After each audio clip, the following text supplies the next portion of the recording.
Hello everyone and welcome back to my channel. तो guys, आज की रीडिंग का टॉपिक आपको टाइटल से समझ आ ही गया होगा। आज की रीडिंग उन लोगों के लिए है जो इस टाइम पे सेपरेशन में है या फिर नो कॉन्टेक्ट सिचुएशन में है अपने पार्टनर के साथ।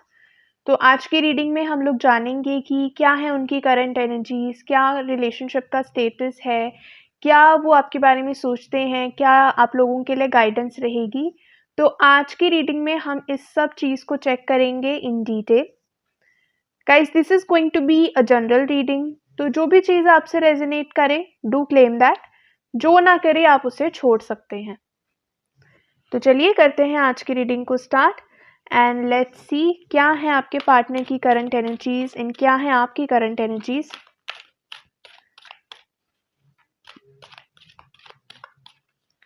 गाइज, अगर आप मुझसे पर्सनल रीडिंग लेना चाहते हैं तो आप मुझे इंस्टाग्राम पे या फिर व्हाट्सएप पे डीएम कर सकते हैं।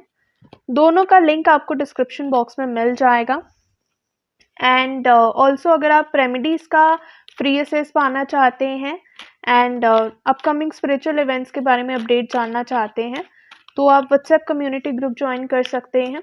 उसका लिंक भी आपको डिस्क्रिप्शन बॉक्स में मिल जाएगा।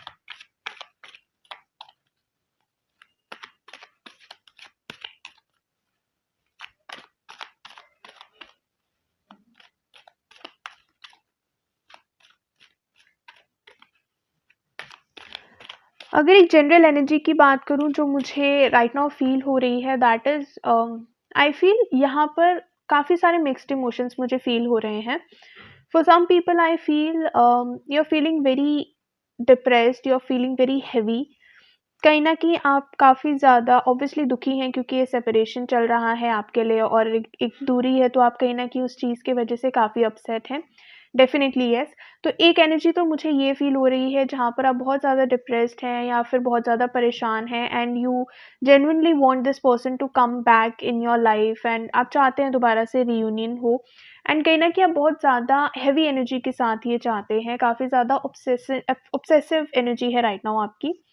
ऑन द अदर हैंड जो सेकंड एनर्जी मुझे फील हो रही है दैट इज़ कि वहाँ पर भी you have very disappointing energy, काफ़ी हैवी एनर्जी है, वहाँ पर भी आपको काफ़ी ज़्यादा दुःख है ब्रेकअप का।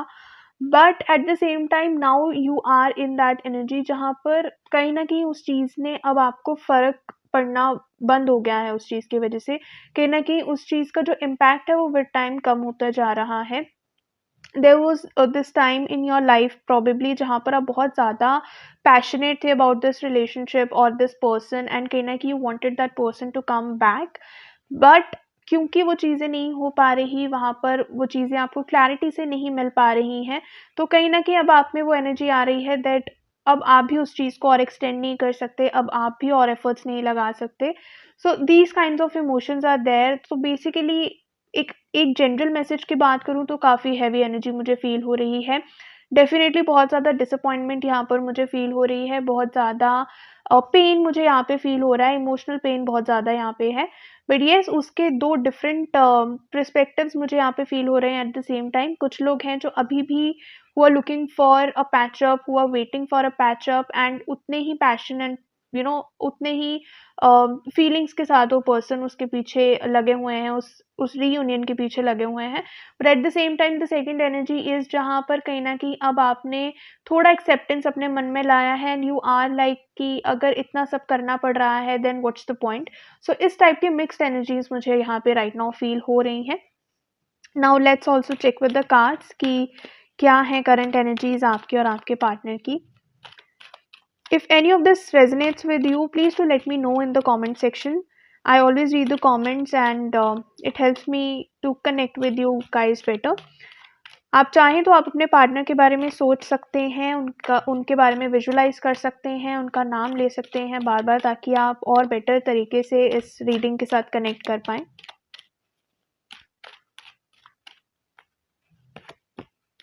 Okay, king of cups and the hermit.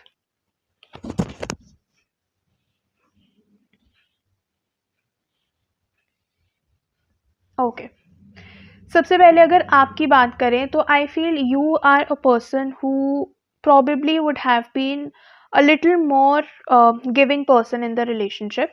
तो जब हम एक रिलेशनशिप की बात करते हैं, usually there is a person who is more giving in the relationship, जो ज़्यादा एफर्ट्स करता है, जो ज़्यादा चीज़ों के बारे में एक्सप्रेसिव रहता है, या जो ज़्यादा ओपनली कनेक्ट अप करता है। आई फील हो सकता है आपकी वो एनर्जी हो, आप ऐसे पर्सन हो इस रिलेशनशिप में, या फिर वो भी हो सकते हैं, बट आई फील आपकी तरफ से मुझे ये एनर्जी ज़्यादा फील हो रही है। तो आप एक ऐसे पर्सन हो जिसको इमोशनल अवेलेबिलिटी बहुत ज़्यादा चाहिए होती है, जिसको इमोशनल क्लैरिटी बहुत ज़्यादा चाहिए होती है, इमोशनल सपोर्ट आपको बहुत चाहिए होती है, and eight the same time कहीं न कहीं हो सकता है आप इस चीज़ को बहुत ज़्यादा प्रायोरिटाइज़ भी करते हो रिलेशनशिप में कि okay, this is something that you want in the relationship primarily, आपके लिए मेन नेसेसिटी होती है एक रिलेशनशिप में। आपको ऐसा लगता है कि एक स्टेबल रिलेशनशिप में this is what you expect out of that relationship और फ्रॉम योर पार्टनर।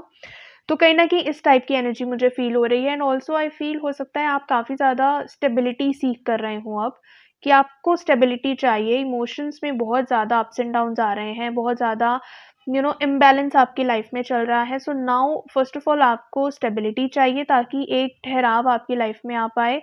जो ऐसे मिक्स ऑफ इमोशंस आपकी लाइफ़ में चल रहे हैं, हो सकता है आप लोग उस चीज़ की वज़ह से काफ़ी ज़्यादा परेशान रहते हो, काफ़ी ज़्यादा डिप्रेस्ड रहते हो, and now you want a very stable life. Because for some people I can also feel कि आपको ना थोड़ा-सा सिंपल लाइफ़ और थोड़ा-सा कामिंग लाइफ़ ज़्यादा पसंद है, as compare to getting into that argumental stage. हो सकता है आप ऐसे पर्सन हो जो आर्ग्यूमेंट्स को अवॉइड करते हो। तो if this is your energy, then I feel this is something that I can heavily feel. And on the other hand I feel that दूसरे पर्सन की एनर्जी ये है कि थोड़ा-सा मुझे लगता है कि उनको स्टबर्ननेस फ़ील होती होगी, उनको काफ़ी कोल्डनेस फ़ील होती होगी। नो डाउट उनके मन में भी आपके लिए फीलिंग्स है, ऐसा नहीं है कि फीलिंग्स नहीं है, या फिर कोई इमोशंस नहीं है। Definitely this person also have feelings for you, emotions for you, but the thing is I feel उनको ना कहीं न कहीं एक तो एक्सप्रेस करना नहीं आता, एंड दिस पर्सन फील्स कि कहीं न कहीं आप उनको खुद समझ लोगे, या फिर whatever they are doing that's enough. तो कहीं न कहीं उनको ऐसा लगता है, तो इस वजह से हो सकता है काफ़ी कोल्ड एनर्जी हो उस पर्सन की। आपके हिसाब से उनको, आपको लगता है कि वो उनकी एनर्जी जो है वो काफ़ी कोल्ड है, बट उनको ऐसा लगता है कि whatever they are doing that is more than enough, अब इससे ज़्यादा और वो नहीं कर सकते हैं। तो आई थिंक यहाँ पर काफ़ी ज़्यादा कॉन्फ्लिक्टिंग एनर्जी है, कॉन्फ्लिक्ट ऑफ इंटरेस्ट है यहाँ पे आप दोनों के बीच में, एंड इस वजह से कहीं न कहीं हो सकता है काफ़ी प्रॉब्लम आपको आती हो। आई फ़ील येस, यहाँ पर यही प्रॉब्लम है actually, there is a person जो बहुत ज़्यादा इन्वेस्टिंग है इस रिलेशनशिप में, जो बहुत ज़्यादा इन्वेस्ट कर रहा है, and the other person on the other hand वो इतना ज़्यादा इन्वेस्टिंग नहीं है। That is the main problem in this relationship, जो चीज़ मैंने आपको स्टार्टिंग में ही बोली। तो द थिंग इज़ कि आपका जो रिलेशनशिप है, अगर हम बात करें कि इसका सेपरेशन हुआ क्यों है, आपके रिलेशनशिप में सेपरेशन आया क्यों है, then I feel the main issue is this only, कि एक पर्सन है जो बहुत ज़्यादा इन्वेस्टिंग है, जो हर चीज़ इन्वेस्ट करता जा रहा है, time, energy, emotions, feelings, efforts. I feel एक पर्सन की तरफ से ही आ रहे हैं, या एक पर्सन की तरफ से बहुत ज़्यादा आ रहे हैं, और इसकी वजह से क्या है ना कि अब बहुत ज़्यादा इम्बैलेंस आपके रिलेशनशिप में आ गया है। एंड जब जब भी एक रिलेशनशिप में इम्बैलेंस आएगा, वहाँ पर कुछ ना कुछ इशू डेफिनेटली रहेगा। बिकॉज़ अगर हम बात करते हैं कि yes, that is a true fact कि हर वक़्त हम लोग 50-50 एफर्ट्स नहीं लगा सकते हैं। देयर आर डेज़ जब किसी पर्सन की एनर्जीज़ कम होती हैं, may be because of any other reason, कुछ करियर प्रॉब्लम्स हो सकती हैं, फैमिली प्रॉब्लम्स हो सकता है, हेल्थ प्रॉब्लम हो सकता है, कुछ भी हो सकता है। सो बिकॉज़ ऑफ दैट हो सकता है एक पर्सन किसी पर्टिकुलर टाइम पे थोड़ा एफर्ट्स कम लगाए, उस टाइम पे हम ज़्यादा एफर्ट लगा सकते हैं। बट अगर कॉन्स्टेंटली यही पैटर्न है कि आप ही एफर्ट्स लगा रहे हो, या वो ही एफर्ट लगा रहे हैं और आप नहीं लगा रहे हैं, तो डेफिनिटली एक क्लियर इम्बैलेंस ऑफ एनर्जी है, एक क्लियर इम्बैलेंस है रिलेशनशिप में। और जब भी ऐसा इम्बैलेंस आएगा, then universe will definitely have to jump in this situation and to protect that person, because universe को सबका सोचना है, डिवाइन को सबका सोचना है। हो सकता है आप अपने बारे में उतना ना सोचें, but universe have to look around for everybody. तो यहाँ पर यूनिवर्स टूक अ स्टैंड। उन्होंने देखा कि चीज़ें यहाँ पर सही नहीं हो रही हैं। एक पर्सन है जो बहुत ज़्यादा इन्वेस्ट कर रहा है, एक पर्सन है जो बहुत ज़्यादा एफर्ट कर रहा है, और सामने की तरफ से बिल्कुल उन एक्शंस को रिवर्ट बैक नहीं किया जा रहा है। So universe had to bring this separation in between, ताकि दोनों जो लोग हैं वो हील कर पाएँ, दोनों जो लोग हैं वो समझ पाएँ अपनी लर्निंग्स को, अपनी गलतियों को, ताकि आप लोग दोबारा से रियूनियन कर पाएँ। एंड अगर हम बात करें कि ये रियूनियन कब होगा, then I feel this reunion will take some time. इस रियूनियन में थोड़ा टाइम लगेगा, because there is a clear conflict of energy, conflict of interest. यहाँ पे ना आप दोनों के जो पर्सपेक्टिव है अबाउट रिलेशनशिप काफ़ी डिफरेंट है, आप लोगों का इंटरेस्ट काफ़ी डिफरेंट है। दो आप दोनों बहुत इन्वेस्टेड हैं, you both of you have feelings for each other, उसमें कोई डाउट नहीं है। बट द थिंग इज़ कि यहाँ पर एफर्ट्स नहीं हो रहे हैं, यहाँ पर उस चीज़ को एक्सप्रेस नहीं किया जा रहा है। येस, हो सकता है कोई पर्सन है जो बहुत ज़्यादा इन्वेस्ट ना करता हो, जो बहुत ज़्यादा एक्सप्रेसिव ना हो, बट वो चीज़ आप हमेशा नहीं कर सकते हो, हमेशा आप एक ही एक्सक्यूज़ नहीं दे सकते हो। And this is the situation जब यूनिवर्स को भी पता है that universe have to jump in this situation.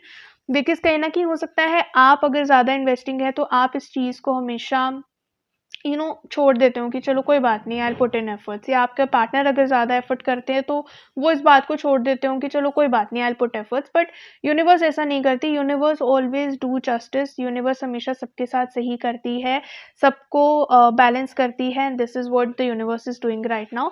Universe is protecting you and the person and this relationship, ताकि एक फेयरनेस आ पाए यहाँ पर, ताकि जो एक पर्सन है सिर्फ वो ही हर चीज़ को एग्ज़ीक्यूट ना करता रहे, और दोनों की तरफ से एक यहाँ पर भी वही आया है। यहाँ पर एक ही पर्सन है जो कहीं न कहीं बहुत ज़्यादा इस रिलेशनशिप का भार लेकर चल रहा है, बहुत सारे रिस्पॉन्सिबिलिटीज़, बहुत सारे काम, एंड इवेंचुअली इतना ज़्यादा बर्डन अप वहाँ पे है that you are not even focusing on your own self. अपने आप पे उतना फ़ोकस नहीं है, अपनी हीलिंग पे उतना फ़ोकस नहीं है जितना दूसरे पर्सन पे है या जितना दूसरे रिलेशनशिप पे है। So this is your current situation right now, and I feel right now it's the time to sit back, both of you. आप दोनों के लिए ये जो separation है, this separation is basically there so that you can actually look for your own actions. अपने past actions को realize करने की कोशिश करो। ये जो भी बीच का जो time period आपको मिला है, कहीं ना कहीं this time period is there ताकि आप लोग अपने पैटर्न को समझ पाओ। बिकॉज ये जो चीज़ हुई है दिस इज़ बेसिकली देयर ताकि यहाँ पर जो इम्बैलेंस ऑफ एनर्जीज़ है, यहाँ पर जो इम्बैलेंस हुआ है, वो इम्बैलेंस दोबारा से रेक्टिफाई हो पाए। इसीलिए ये सेपरेशन या ये जो मोमेंट है ये आया है। So you have to work on your selves now. यहाँ पर आप दोनों लोगों को काम करने की ज़रूरत है। सो कहीं ना कहीं ये जो पीरियड है, this period is the period of realisation and healing for you. तो अपने ओल्ड पैटर्न्स को रियलाइज़ करने की कोशिश करो, क्या चीज़ें आप लोगों ने पास्ट में करी हैं, क्या चीज़ें हुई हैं, उन चीज़ों की तरफ थोड़ा-सा फ़ोकस करने की कोशिश करो। अगर आप अपने पास्ट पैटर्न्स को रियलाइज़ करते हो, अपनी मिस्टेक्स को रियलाइज़ करते हो and then you move forward towards healing, तो वो बहुत अच्छी रहेगी, क्योंकि जब तक आप दोनों हील नहीं करोगे तब तक वो रियूनियन का चांस आपके लिए नहीं बन पाएगा। सो नाउ ये चीज़ आप दोनों के लिए आ जाती है। This relationship definitely has that potential कि ये जो रिलेशनशिप है ये डेफिनेटली ग्रो कर सकता है। This relationship can get deeper actually, but आपको उस चीज़ के लिए वो एफर्ट्स लगाने पड़ेंगे, वो अपनी हीलिंग्स करनी पड़ेंगी, एंड टाइम इसमें डेफिनेटली लगने वाला है। लाइक आई सेड, टाइम इस पूरे प्रोसेस में लग सकता है, but you can get together again. वो रियूनियन का चांस दोबारा से बन सकता है, there is no doubt about that. But yes, definitely आप लोगों को यहाँ पर बहुत सारे एफर्ट्स करने की ज़रूरत है। सो येस, डेफिनेटली आप लोगों के बीच में रियूनियन का चांस है। Even bottom deck is also 4 of Wands, which is clear indication that yes, यहाँ पर रियूनियन हो सकता है, but it will take time. क्योंकि see, you have to understand कि ऐसा हुआ क्यों है बेसिकली, क्योंकि आप लोगों के बीच में बहुत ज़्यादा इनइक्वलिटी बढ़ चुकी है। आप लोगों के बीच में, आपकी एनर्जीज़ के बीच में बहुत ज़्यादा इनइक्वलिटी बढ़ गई है, और जब तक यहाँ पर वो बैलेंस नहीं आएगा तब तक वो रिलेशनशिप भी सेट नहीं हो पाएगा, वो चीज़ें ठीक नहीं हो पाएंगी। So this is actually the time जहाँ पर आप दोनों को ही हीलिंग्स करने की ज़रूरत है। ऐसा नहीं है कि वो इस सेपरेशन से खुश हैं, कहीं न कहीं वो भी बहुत ज़्यादा लोनली हैं, वो भी बहुत ज़्यादा अलोन हैं, बहुत ज़्यादा डिप्रेस्ड एनर्जी में हैं, आप भी बहुत ज़्यादा डिप्रेस्ड एनर्जी में हो। बट वो एक्सेप्टेंस अभी दोनों की तरफ से नहीं आ पाएगी, उनकी तरफ से नहीं आ पाएगी कि हाँ जी चलिए let's get back to the relationship. वो अभी नहीं होने वाला, उसमें टाइम लगने वाला है। नो मैटर कितनी शैटर्ड सिचुएशन हो, बहुत शैटर्ड सिचुएशन है I know, but no matter कितनी शैटर्ड सिचुएशन है, चीज़ें अभी आपके लिए नहीं बदलने वाली। You need to create a balance ही, you need to create a balance. जब तक आप अपनी लाइफ में बैलेंस क्रिएट नहीं करोगे तब तक कुछ नहीं होने वाला। And also start working on your communication skills. Guys यहाँ पर आई फील ट्रांसपेरेंसी नहीं है, बहुत सारी बातें हैं जो हिडन है, आपकी तरफ से भी हो सकती हैं, आपके पार्टनर की तरफ से भी हो सकती हैं, दोनों की तरफ से भी हो सकती हैं, बट येस यहाँ पर बहुत सारी चीज़ें हैं जो हिडन हैं। I won't sugar coat things, but yes यहाँ पर कुछ चीज़ें हैं जो हिडन हैं, जो चीज़ें उतनी क्लैरिटी से बताई नहीं गई हैं। See there is a difference between honesty and transparency. Honesty is you tell कि हाँ जी I am here at this point of time, okay, and transparency is you tell that okay I am here at this point of time and I am with this person right now and this is what's exactly happening, okay। तो transparency और honesty में एक difference होता है। हो सकता है यहाँ पर ऑनेस्टी हो बट यहाँ पर ट्रांसपेरेंसी नहीं है आपके रिलेशनशिप में। बहुत सारी चीज़ें हैं जो हिडन है, बहुत सारी चीज़ें हैं जो अभी बाहर आनी बाकी हैं, जो बाहर आनी बहुत ज़रूरी हैं, और इसके लिए इट्स वेरी इंपॉर्टेंट कि क्लियर कम्युनिकेशन हो। हिडन इंफॉर्मेशन का मतलब ये नहीं है कि कुछ बुरी बातें ही हैं। This could be your own emotions, आपके खुद के थॉट्स हो सकते हैं, बिलीव्स हो सकते हैं, आपके खुद का मन की बात हो सकती है, बट यहाँ पर एक क्लियर कम्युनिकेशन की ज़रूरत है बिकॉज क्लियरली वो चीज़ बाहर नहीं आई है। सो आपको अपने कम्युनिकेशन स्किल्स पे भी वर्क करने की ज़रूरत है। And also both of you, जैसा मैंने कहा कि डिफरेंस ऑफ ओपिनियन यहाँ पर है, आप दोनों को ना अपनी एनर्जी से बाहर आने की ज़रूरत है। लेट्स अंडरस्टैंड, आपका जो भी पर्सपेक्टिव है अबाउट दिस रिलेशनशिप हो सकता है वो बिल्कुल सही है, ठीक है, और आपके पार्टनर का जो ओपिनियन है वो भी बिल्कुल सही है। इट्स जस्ट दैट आप दोनों के बीच में डिफरेंस ऑफ ओपिनियन है। उनके हिसाब से whatever you are thinking is not right, और आपके हिसाब से जो वो सोच रहे हैं वो एक सही डेफिनेशन ऑफ लव या रिलेशनशिप नहीं है। But the universe is guiding you कि यही आप दोनों की सबसे बड़ी गलती है, बिकॉज कहीं ना कहीं आप लोग अपने ही थॉट्स में गुम हैं। आप दोनों अपने हिसाब से एक राइट रिलेशनशिप को डिफाइन करते हो और आपको लगता है कि आपके पार्टनर उस हिसाब से सही नहीं है, और यही चीज़ है जो आप लोगों के रिलेशनशिप को खराब कर रहा है। The universe is guiding you कि अपने रिलेशनशिप के, अपने लाइफ के रियलिटी को एक्सेप्ट करने की कोशिश करो। डे ड्रीमिंग में मत जाओ। कई बार ऐसा होता है कि कुछ चीज़ें होती हैं जो हमारे हिसाब से सही नहीं होती, जस्ट बिकॉज कि हमारा एक पर्सपेक्टिव पहले से बना रहता है। But the universe is guiding you कि यहाँ पर आपको अपने पर्सपेक्टिव को बदलने की ज़रूरत है, बिकॉज जब तक आप अपने पर्सपेक्टिव को नहीं बदलोगे दोनों जन, तब तक इस रिलेशनशिप का कुछ नहीं होने वाला, क्योंकि आप दोनों अपनी एक ज़िद्दी वाली एनर्जी में हो सकता है आप अपने पार्टनर को बहुत पैशनेटली वापस पाना चाहते हो या उनकी ऐसी एनर्जी हो, बट डीप डाउन कहीं ना कहीं आप लोगों का सेम ओपिनियन है। आपको लगता है कि वो जो कह रहे हैं वो गलत है और उनको लगता है कि आप जो कह रहे हो वो गलत है, तो दोनों हर्ट हो, दोनों के मन में इमोशंस है, दोनों के मन में प्यार है, दोनों जन बराबर हर्ट हैं, बट द थिंग इज कि आप लोग अभी भी कहीं ना कहीं रियलिटी को एक्सेप्ट नहीं कर रहे हो, एक दूसरे के पर्सपेक्टिव्स को रिस्पेक्ट नहीं कर रहे हो, एक्सेप्ट नहीं कर रहे हो। This is the main problem. तो कहीं ना कहीं इस चीज़ के ऊपर भी आप लोगों को वर्क करना पड़ेगा। अपनी लाइफ के रियलिटी को देखो, एक नई बिगिनिंग करो। नई बिगिनिंग डेफिनेटली आपकी लाइफ में होगी, रीयूनियन आपकी लाइफ में होगा। कब होगा उसमें टाइम लगेगा। क्यों लगेगा? क्योंकि यहाँ पर बहुत ज़्यादा इम्बैलेंस है। ना तो आप अपना पर्सपेक्टिव बदल रहे हैं, ना वो बदल रहे हैं। बहुत जल्दी यहाँ पर चेंज आता हुआ मुझे नहीं दिख रहा है। To be very honest, I don't want to give you any false hope. कोई फॉल्स होप नहीं देख रही हूँ। चेंज होने का यहाँ पर एनर्जी है, पोटेंशियल है, डेफिनिटली है, बट आप दोनों की तरफ से वो चेंज आने में वक़्त लगेगा, दैट इज़ ऑल्सो ट्रू। क्योंकि अपने आप को बदलना ऑब्वियसली बहुत डिफ़िकल्ट बात है। अपने पर्सनैलिटी को बदलना बहुत डिफ़िकल्ट बात है, अपने ओपिनियन को बदलना बहुत डिफ़िकल्ट बात है, और यही आपको यहाँ पर करना है इस रिलेशनशिप में। तो you need to have clear communication. सबसे पहली बात, क्लियरली एक्सप्रेस करो। सेकंड चीज़, अपने पर्सपेक्टिव को बदलने की कोशिश करो। अपने पार्टनर के ओपिनियन को इक्वली रिस्पेक्ट करना शुरू करो। इट्स नॉट कि आपको करना ही है just because I am saying, नहीं नहीं ऐसा नहीं है। अपने अपने आप सोचने की कोशिश करो कि वो क्या बोल रहे हैं, वो क्यों बोल रहे हैं, या उनका क्या रीज़न है उनकी बात के पीछे। तो हर चीज़ को थोड़ा-सा एनालाइज़ करने की कोशिश करो। कहीं न कहीं जो अपनी स्टबर्न एनर्जी में हो कि नहीं हमारा जो पर्सपेक्टिव है वही सही है, क्योंकि वो इन जनरल सोसाइटी में सही माना जाता है, ये सही नहीं होता। When you two are in a relationship, it's about you two, not the society, not your surroundings. तो अपने पार्टनर के पर्सपेक्टिव को समझने की कोशिश करो, अपना उनको समझाने की कोशिश करो, क्लियरली कम्युनिकेट करने की कोशिश करो और बैलेंस बनाओ यहाँ पे, क्योंकि जब तक आप दोनों के बीच में बैलेंस नहीं होगा तब तक रीयूनियन नहीं होगा। जब तक यहाँ पे कॉन्फ्लिक्ट ऑफ एनर्जी रहेगी तब तक एनर्जी मैच नहीं होगी, एनर्जी लेवल मैच नहीं होगा, फ्रीक्वेंसी आप दोनों की मैच नहीं होगी, रीयूनियन भी नहीं होगा। So start working on that. बहुत ज़्यादा चेज करने वाली एनर्जी में मत आओ, अपने आप को हील करने की कोशिश करो, अपने आप पे वर्क करने की कोशिश करो। हो सकता है जब आप अपनी हीलिंग कर लें, आप अपने उस हील्ड फ्रीक्वेंसी में पहुंच जाए, अपने उस हील्ड पर्सपेक्टिव पे पहुंच जाएं, तब खुद ही रियूनियन हो जाएगा, आपको कुछ करने की शायद ज़रूरत भी नहीं पड़ेगी।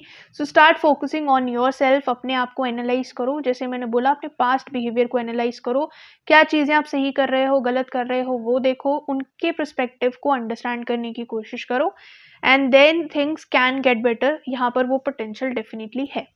सो दैट्स ऑल फॉर टुडे। अगर ये रीडिंग आपसे रेजोनेट करे, please do let me know in the comment section.